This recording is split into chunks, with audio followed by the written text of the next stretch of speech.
NUP, everywhere.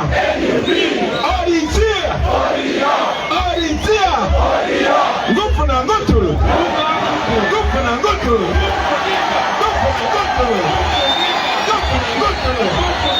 People power. Our power. Gupna ngutulu.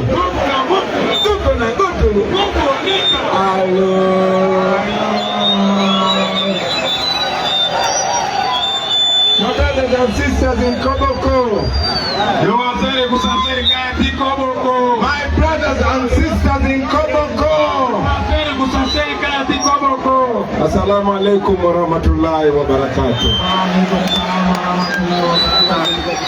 I am very happy to be with you today. Today is a very special day. Not just because today is Juma, but today we are celebrating victory even if we are just about to reach it.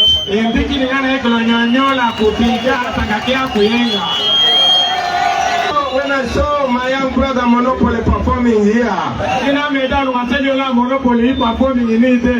I was reminded of another brother back in Kampala called King Saha.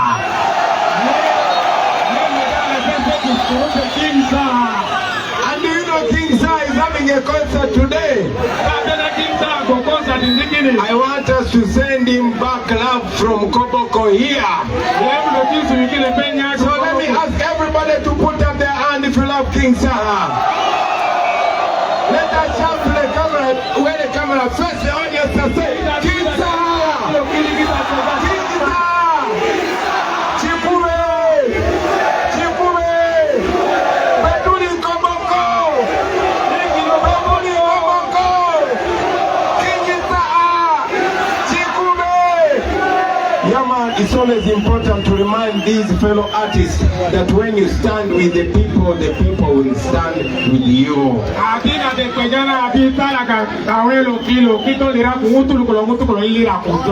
Now, brothers and sisters, because we are rushing to Yumbe, allow me to spend very little time but to deliver a very important message to you. The last time I was here with you, it was in 2021. They were chasing us with bullets and tear gas because they never wanted me to face you and talk to you. They were hiding behind COVID. But Museveni was scared of change, especially from the young people.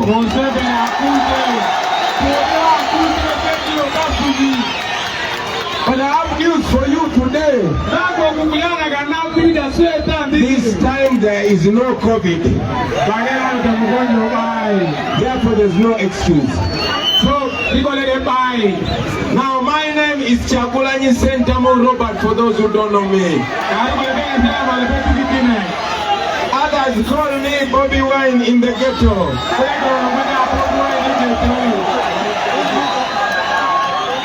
In Arua they call me Obini. And I'm so honored that the people of Kakwa have named me Yumbe Aloy.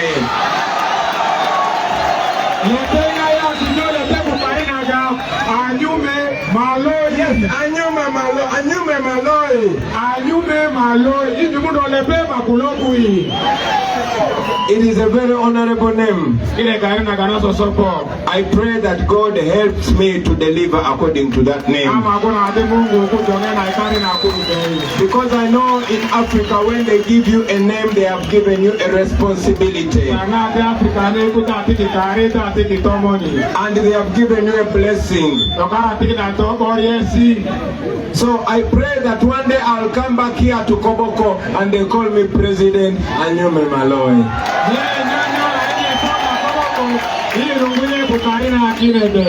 Now I want you to know that this is not a normal presidential campaign. And I'm not only here to ask for votes. The message this time is more important than asking for votes. In 2021 we came here with the message of a new Uganda. A new Uganda where the ordinary citizens are the ones with the power to determine their destiny. Our mission was to open the eyes of the people, especially the young people.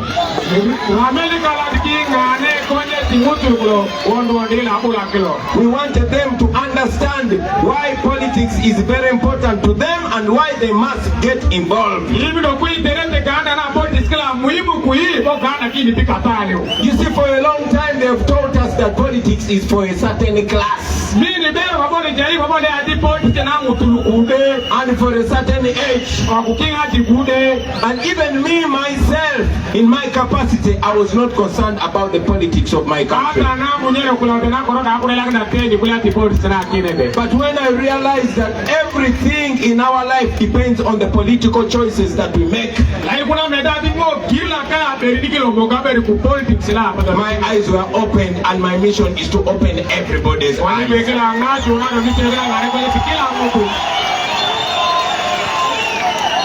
For a long time you will realize that in Uganda they even banned political education.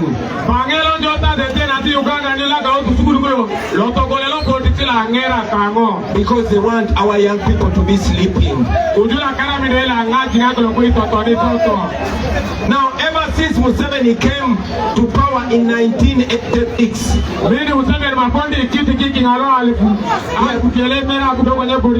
he made it a mission to destroy everybody that challenges him. The people of Koboko, you know exactly what I'm talking about. Although Museveni has been controlling all the TVs and all the radios and everything that is said on the news,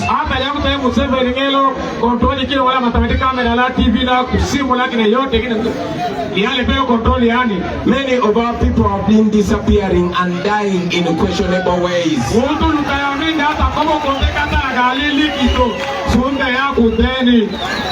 Everybody that tries to challenge Museveni, whether they are within NRM or outside NRM, they end up disappearing or dying in questionable ways. I know many of you knew a man who was called Yumbe.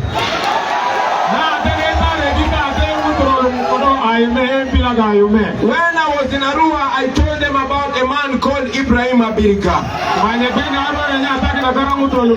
The list is endless. Unfortunately, he lied to all these people that they are on the side and they thought they were safe.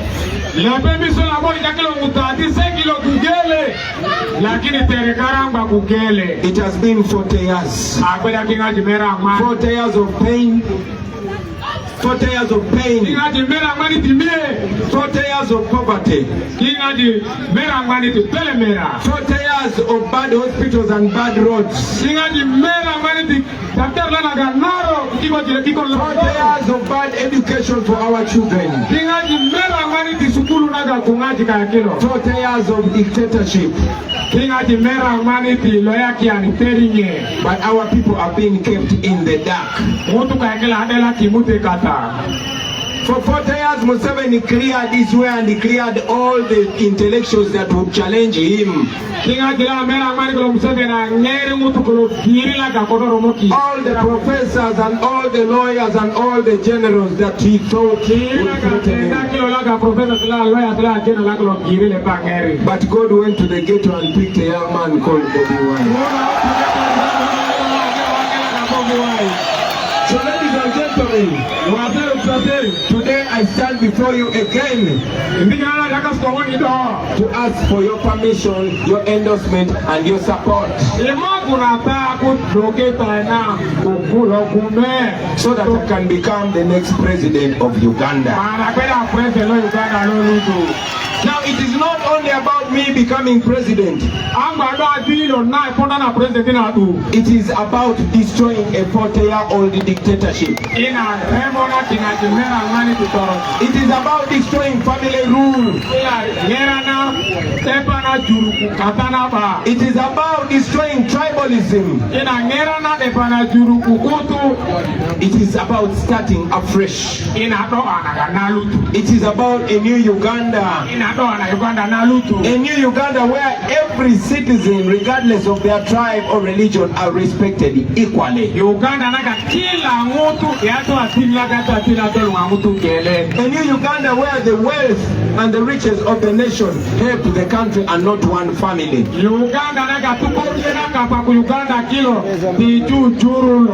Now when I talk about the new Uganda, you might ask what is wrong with the old Uganda. But in the old Uganda of Museveni,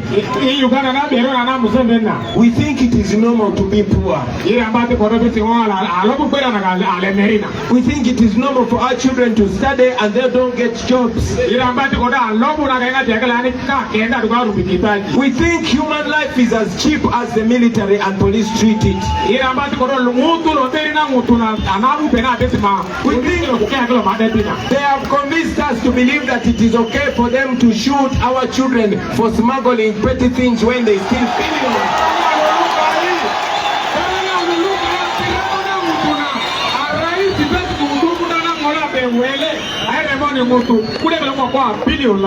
I am sure even recently there's somebody who was killed, and every month or every week people get killed for smuggling across the border.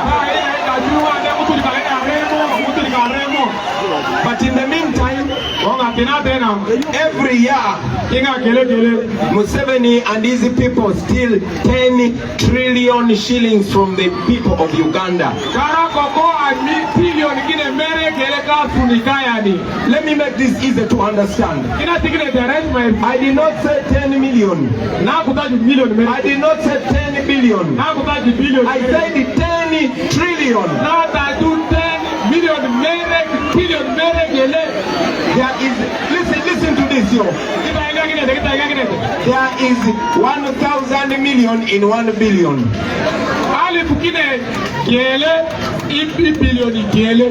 And there is 1,000 billion in 1 trillion. 1,000 billion.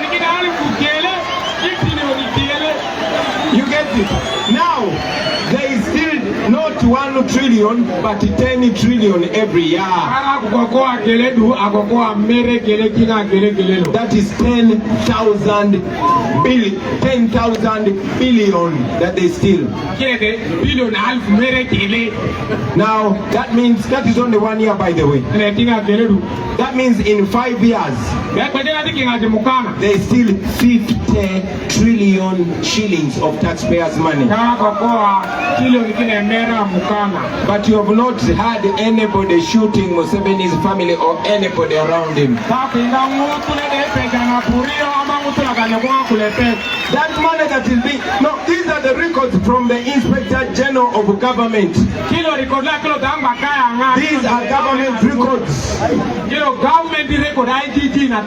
And the IGG said when they pursue the thieves, they hide behind Museveni's back.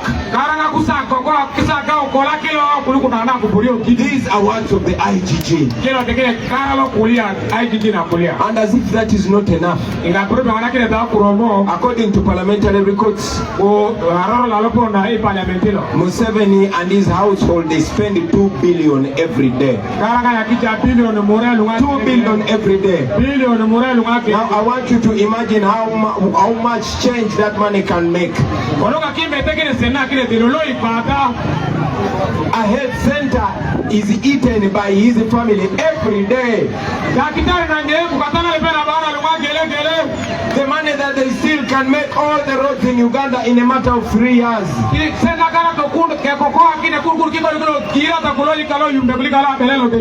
But the TVs will not tell you that. The radios will not tell you that, because all those are controlled.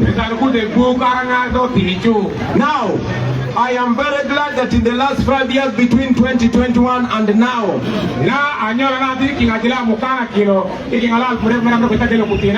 we have been able to expose that. That is why I believe that everybody's eyes are open now. And to confirm that the people have opened their eyes, we have not given anybody a free t-shirt today. We have not given anybody transport today. We have not given you food today. But see how many people are here. Now that we have our eyes open, what next? Ask your friend, what next? Before we talk about change, before you talk about change, before you even talk about the election, I want you to know that the numbers you see here are the same numbers that we saw in Busoga, in Tororo, in Busia, in Lango, in Acholi, in Ankole, in Uganda, everywhere.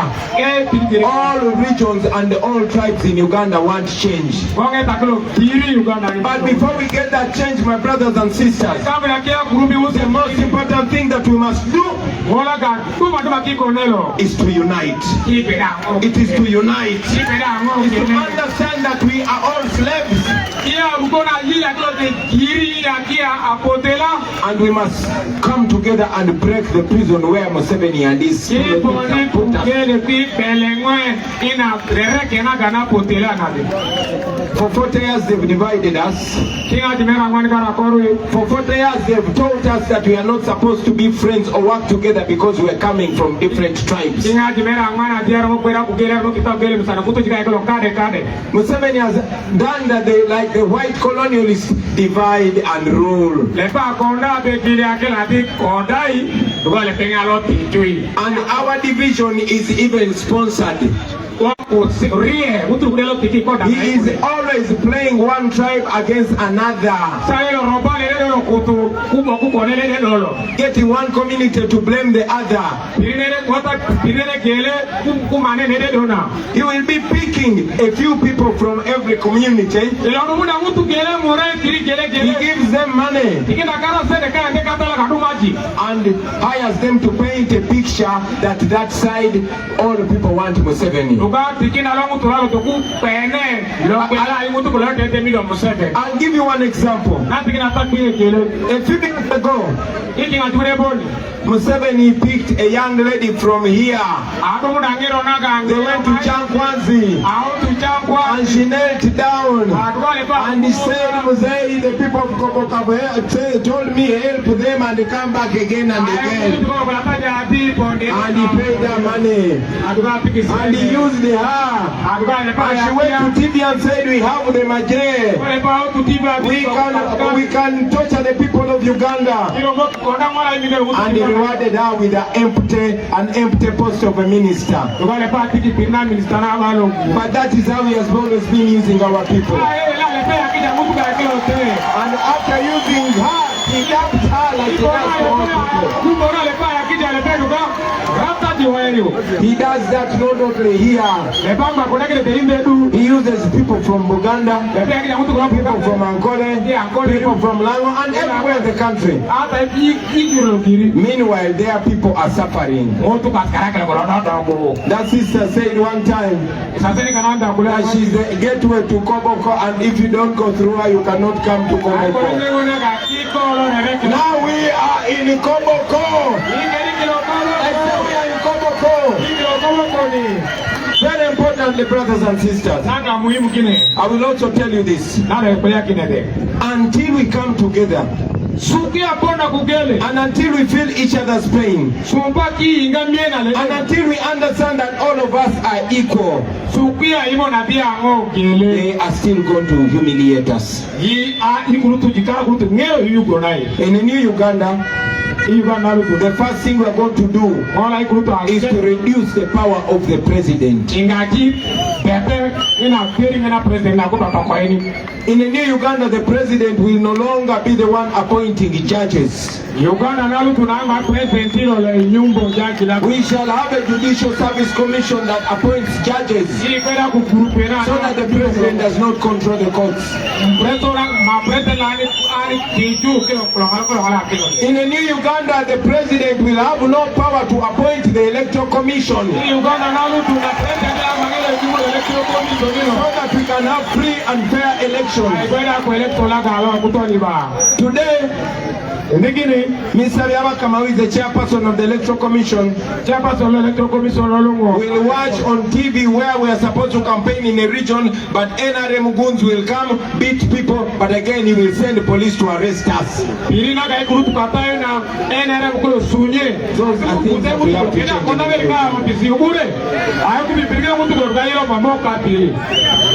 In a new Uganda, the wealth of the country will benefit the country and not individuals. In the new Uganda, areas like Koboko, which are near borders, that will be a blessing and not a curse. For example, in the new Uganda, Congo will not be our enemy, Congo will be our friend. In the new Uganda, we shall not be at war with Congo, we shall be in business. Now imagine when there's friendship and smooth business running around those borders. We would be getting double benefit. I'll give you an example. Now the border bike in Congo is at 3.5, but when you cross to Uganda, it's almost 6 million. But because of the bad relationship that we have here, the Uganda government keeps arresting Congolese bikes here. That is why the same now is beginning to happen to us across Congo.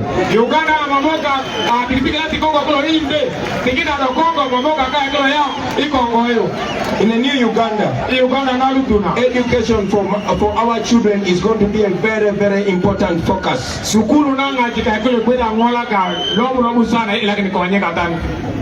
A while ago, our children spent more than 1 month not going to school because teachers were not being paid.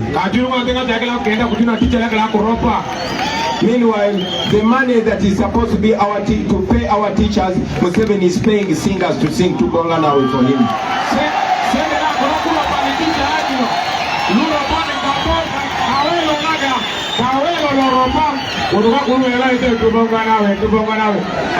In the new Uganda, the government will be spending not on police patrol cars but on medical ambulances.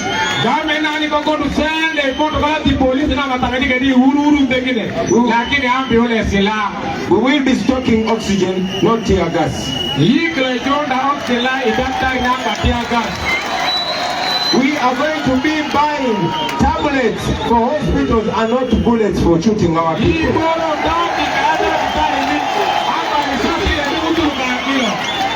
In the new Uganda, we are not going to focus on the small things and leave around the big things. In the new Uganda, even when smuggling is not accepted, it will be punished by simple imprisonment, not killing our people. As a matter of fact, in the new Uganda, the government will plan on how to have this to you. For Museveni, what is important is to stay in the power, not to develop easy people. Museveni has been in power for 40 years. Pause for a minute and think about it. 40 years. 99% of you have never seen another president in your life.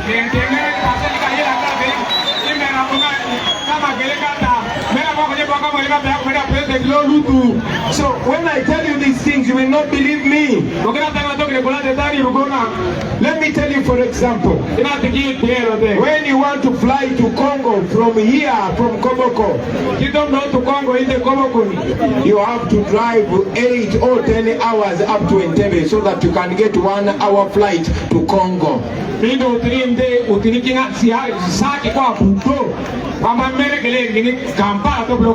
After 40 years in power. After 40 years in power. 40 years in power, Museveni has not done anything, only stealing from us.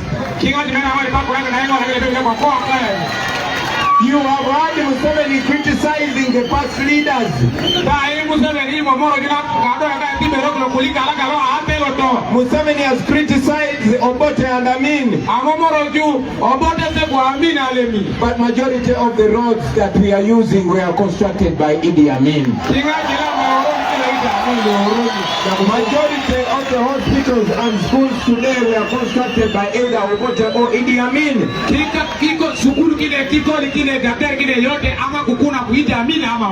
All of the buildings that we have across the world, in UK, in America, some of them that are being sold by Museveni's officials, they were bought by Idi Amin.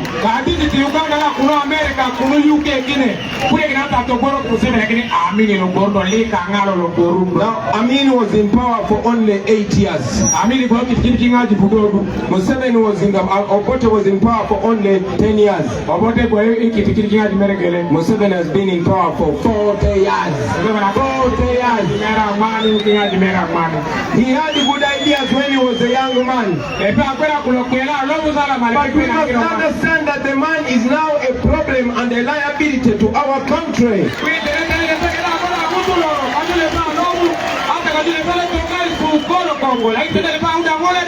His future is already behind him. The man cannot even walk properly. The man cannot talk properly. The man cannot think properly. No wonder right now he thinks he owns everything. He even owns the Indian Ocean. Now that's the problem we have in Uganda. But we have a plan here. I've already told you that young people across the country think like you and have the same problems like you.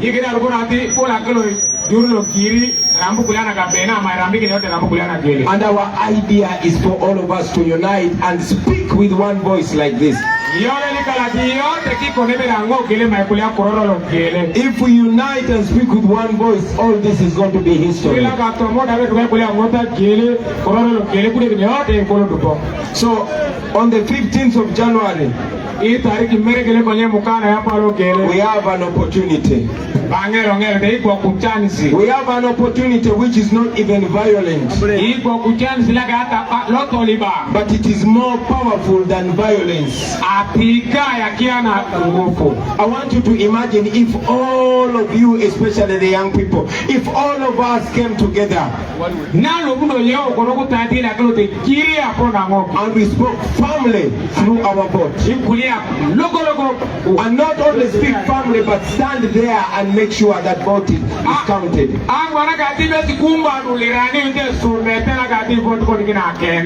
Brothers and sisters, we can change this country once and for all, forever.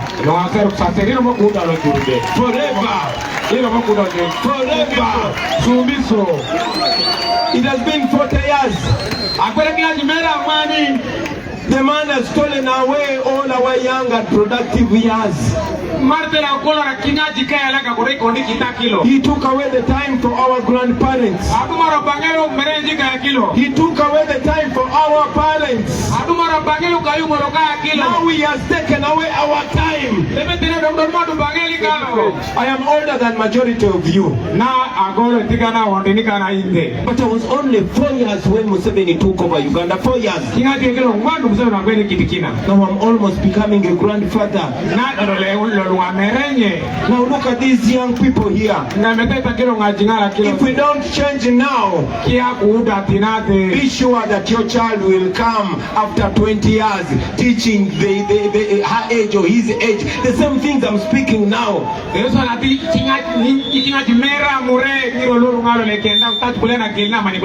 Meanwhile, we shall have lost another generation. They teach us that every generation has a responsibility. And that responsibility is to plan for the next generation. Every generation must discover its mission and decide whether to betray that mission or to fulfill that mission. The young people of Koboko, you see this thing I'm holding in my hand? This is our mission. This is our tribe. This is our religion. This is our responsibility. This flag of Uganda, we inherited it from our forefathers. When we were chasing away the white colonialists, our grandfathers came together from different parts of Uganda.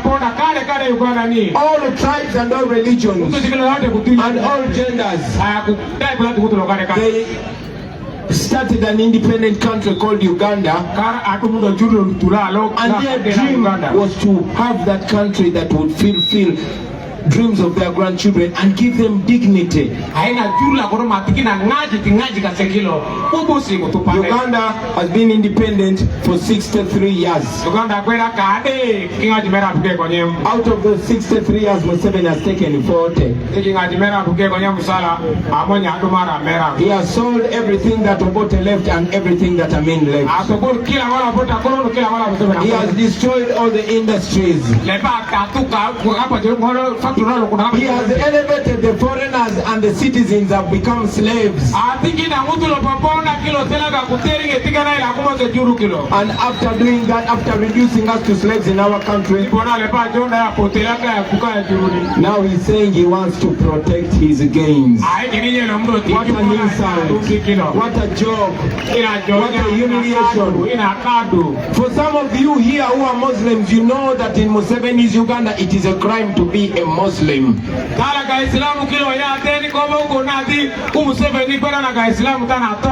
When you go to CMI, when you go to all those torture chambers, you will find 99 of them are Muslims. Why? Because he's scared of people that are strong-willed. I am telling you this not so that you can support me, but so that you can open your eyes. I'm telling you this so that you can understand that not only you are suffering, but the Baganda suffering, the Basoga suffering, the Banyankore suffering, the Karamajonga suffering, all Ugandans are suffering, and we must come together and free ourselves.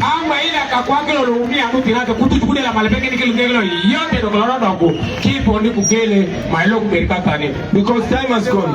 I want to conclude. But I want to ask you this. Use this time. Use this time. Come out and vote. I don't care if you're not voting for me, but come out and vote for what you believe in. Come out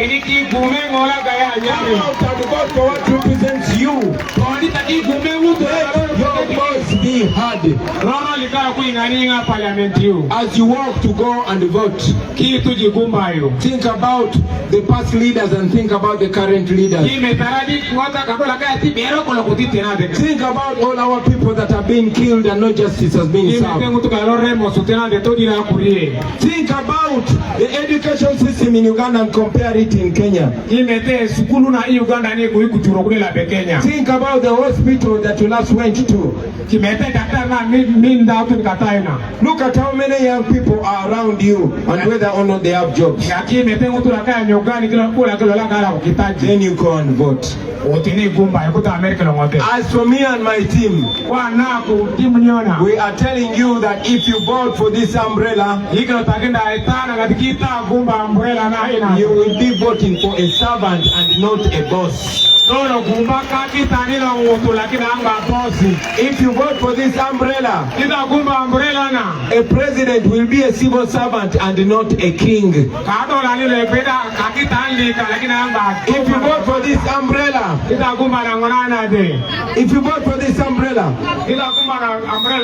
you will never see family rule again, where one is a president, the son heads the military, the wife is minister for education, the brother.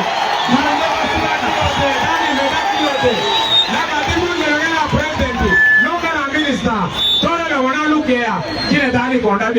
When you vote for this, you will once again see a president rides a bicycle and comes and meets his people. When you vote for the umbrella, even the ministers will not be moving with the soldiers as if they are in a war zone. When you vote for the umbrella, you will get power back in your hands. No president will be in power for 40 years. When you vote for the umbrella, it's going to be a new generation and a new beginning. Our desire is to fulfill the dreams of our parents and the hopes of our children. This is our time, and this is the time when we must do those things. I must also tell you this, my brothers and sisters, that because of biology, because of nature, and because of age, Museveni will go whether you want or not. I said Museveni will go whether you want or not. We can even wake up tomorrow and we hear on the radio that the man has not woken up because of... Therefore, I am telling you that we who are sure we are here, that is of age, we must plan for a new Uganda, which is for all of us.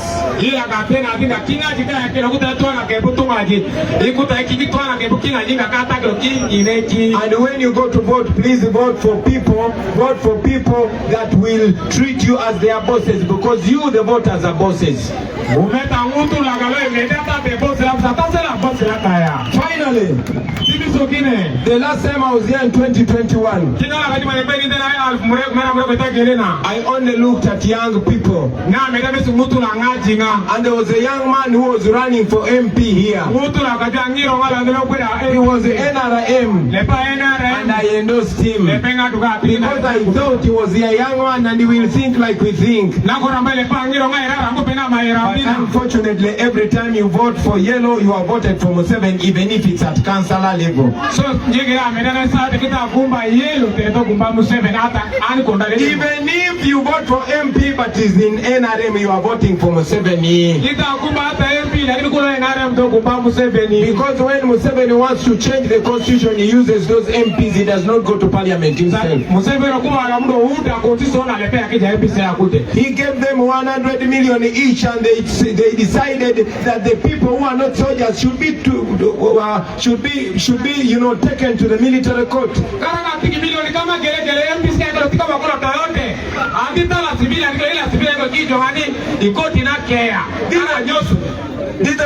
Did you finish? Yes. These are the same MPs that he used to take away coffee, to take away cotton, to take away all things that benefit Ugandans.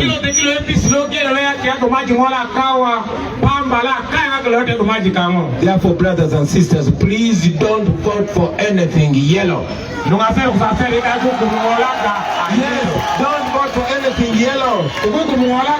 The problem is not only Museveni, but it is all those people that support him and keep him in power.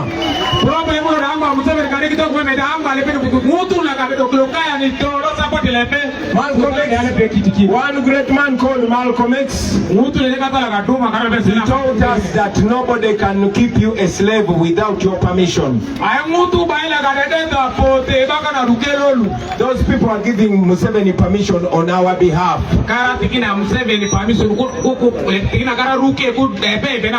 Those yellow MPs are the ones that make Museveni stay forever. They give him permission on your behalf. Every MP, every leader that comes with an umbrella, that is a promise that they are going to be your servants.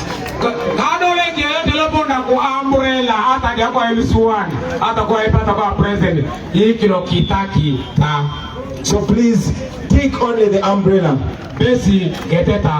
Finally, voting is not enough. Because many times you vote and when you go away they change the results. This is called protest vote.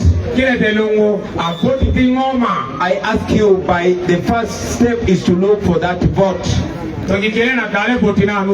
Let us take the responsibility in our own hands. It is not only about Bobi wine. It is not only about Apito.